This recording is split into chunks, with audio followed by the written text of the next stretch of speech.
like the video. What we do here is go back. Derapy, Season 3 of Derapy.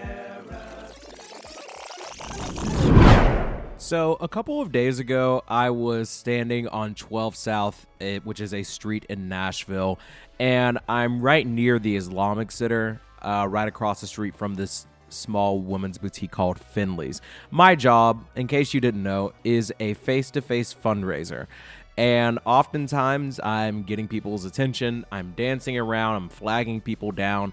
But I think people kind of underestimate how easy it is to avoid somebody that does what I do for a living. So there's this guy, and we make eye contact about 20 to 25 yards away.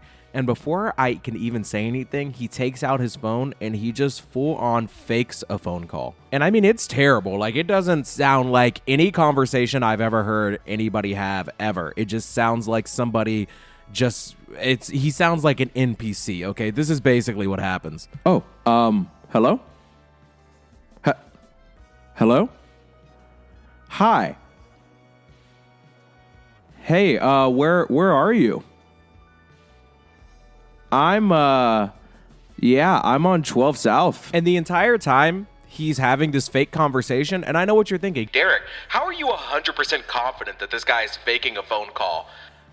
Dog, I can literally see your lock screen. When your phone goes like an inch away from your face, the technology in your device assumes that you are picking it up, and the screen automatically shows. It's showing me the time and a picture of some family. Dude, you're literally not on the phone. So this whole time he's faking this phone call, I'm just looking at him and I'm smiling and I'm just shaking my head. But he's committed to the bit. And even when he's past me, he's 20 feet away, he's still looking back. Like, dude, what exactly do you think we're doing out here? We're fundraising. Yesterday, I was fundraising alongside one of my best friends, friend of the show. Her name is Sam. You know her, you love her. Hell yeah! Who? She is talking to a woman that has just walked outside of Lululemon. Now, if you have ever seen or heard of Lululemon before, you know the store is expensive. Bougie. They sell expensive things. One of the first things you'll see when you walk in there is probably a pair of $170 sweatpants. Why? It's just that kind of vibe. If you're into it, that's fine. I personally feel like they should check your credit before you walk in. I never should be in a store like that. I was in there for like 5 minutes and I was like, I have made a grave error. So Sam stops a woman that's coming out of the store and we're making conversation with her, and she's in a rush, and it's fine because it's actually pretty cold outside. Like, we're talking 20s, no sun. And she says, skip the spiel, don't want to hear the pitch. I'm out here trying to donate. Sam starts taking some information. She tells the woman that we can't take cash because you have to write it off on your taxes, etc., etc. Now, this woman's down to give $25. As soon as Sam lets her know that it's a monthly donation, she immediately turns into kind of a monster. No, I cannot do monthly. No, I can do one time. I can do a one-time donation. Sam says, that's fantastic. We love the fact that you want to give it all. The reason why we do recurring is because ongoing problems require ongoing solutions. The only way we're able to rehab the animals in our care is if we have constant money coming in. But you're not locked into a contract.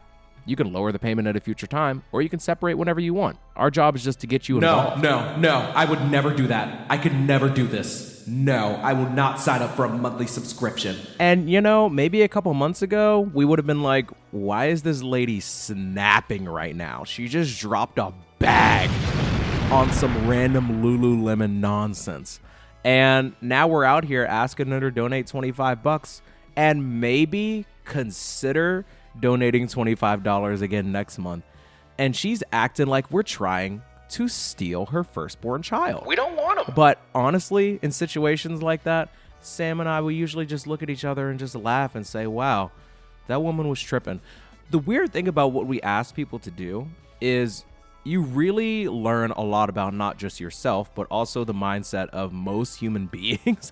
Because I think a lot of people, when they're approached by somebody like us, most people are down to donate.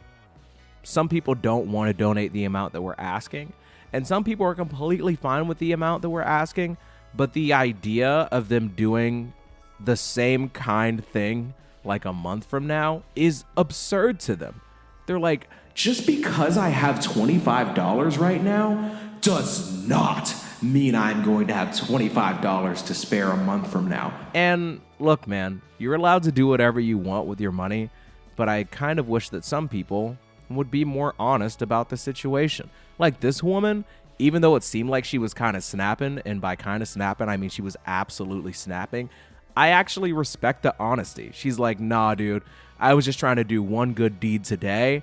I feel like this is a one-time deal for me. I want to save a couple dogs. Next month, I cannot be bothered. And honestly, I respect it. Occasionally, we'll try and stop people in the street, and they'll just straight up be like, you guys try to stop me all the time. I'm sick of it. And we're like, that makes sense. That's okay. But it's just the people that you catch on a Tuesday afternoon at 2:41 that will tell you things like they have a reservation, or they're stumbling or stuttering over their words trying to give you an excuse as to why they cannot talk to a charity person right now. Because a lot of people, they don't see us as human beings. They see us as somebody with a badge and a vest that just wants something out of them. And sometimes we're just trying to chill, man. We actually, believe it or not, we got this quota that we have to hit.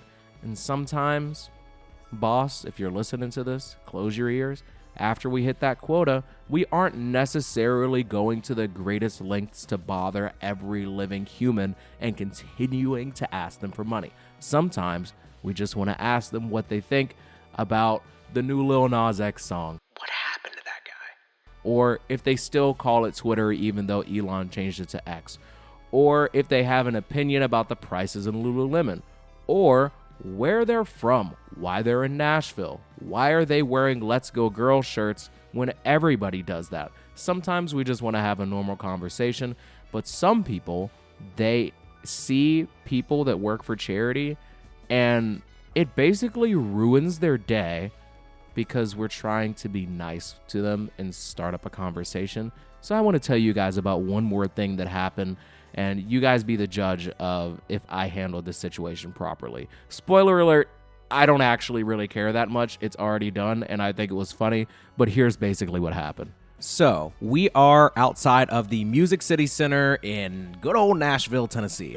I see a couple walking down the street. They're giving me vibes like they're a couple. They seem like cool people from a distance, so I put on my game face, and I'm like, yo, cool human beings. I'm down to meet you. What's going on? They see me. We make eye contact. They do not respond. They immediately begin to walk into traffic. And I'm like, hey, yo, what golly, dude, we're not going to stop and frisk you. It's just charity stuff. Now, I don't say anything to them. I just look at my coworker and I'm like, well, why are they running into traffic to avoid me? What did I do? And I'm just, I'm just being silly about it. But I see them crossing the street. Good pal Sam is on the other side of the street. So I'm like, yo, Sam, they're coming your way. They don't want me, but they might want to talk to you. Now, they're trying so hard to avoid us nice people that they are actually putting their lives at risk. Like, they are stuck in a turning lane, and there's literally cars coming one way, cars coming the other way, and cars in the turning lane. They're trying to walk through all of this just to avoid just telling us like, no, thank you. Like, I don't think people understand how easy it is to actually avoid us. If we're like, hey, we got to stop you. You seem like a cool person. You can just say, no, thank you, and just keep walking. You don't have to risk your life. But you know what? Whatever. So they're headed over to Sam's side of the street. They realize that Sam and I are in cahoots. We work for the same organization. So when I'm yelling across the street, Sam, talk to him. They are immediately like, we are trying to avoid you. Like, this couple, they are both in sync yelling at charity people. We are trying to avoid you. And I'm like, oh, okay. I had no idea it was that deep. So they're on the other side of the street, and they realize that they actually can't get to the place they're trying to get to on that side of the street. Now, at this point, Sam has crossed over to my side of the street, and her and Angelina, friend of the show, and I, the three of us, we're having a conversation about what is actually going on right now. Now, I had no idea that Angelina had already had an interaction with this couple yesterday. where the same thing happened. Angelina just simply waved to them and said hello or good morning, and they ran across the street trying to avoid her.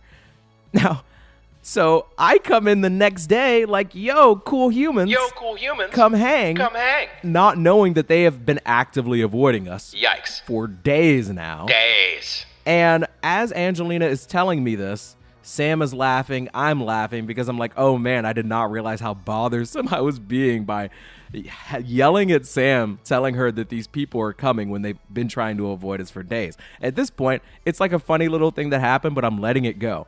But as we're talking about it, this guy and his girlfriend are yelling at us from the corner. The guy just turns and yells, "You guys are being so childish and so petty right now."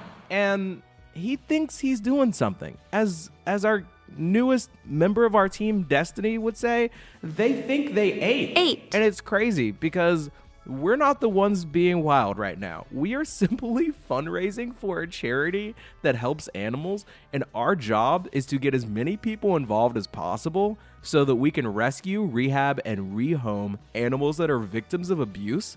And you are screaming at us, "Your name's Pew Pew," for trying to do our job.